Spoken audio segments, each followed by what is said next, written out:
Hello, and welcome to the Multi-Omics Data Exploration Tool, or MODE for short.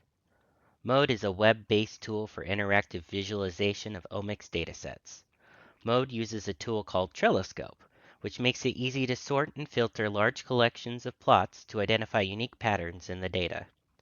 Trelliscope is based off the principle of small multiples. See the link in the description for more details.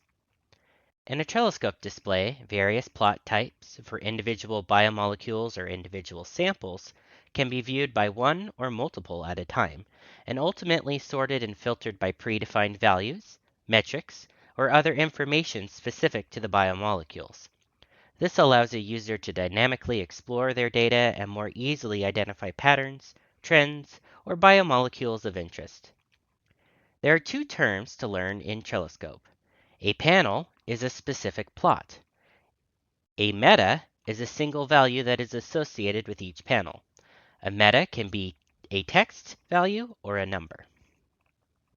MODE is built as a companion application to the Panomics Marketplace, or PMart for short. Here's a link to that application.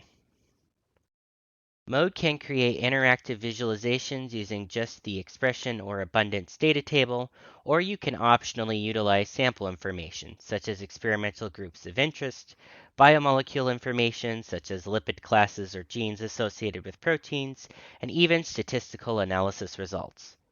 The more of these data types that you provide to MODE, the more plot options become available, and the more information you can use to sort and filter plots with. Let's get started.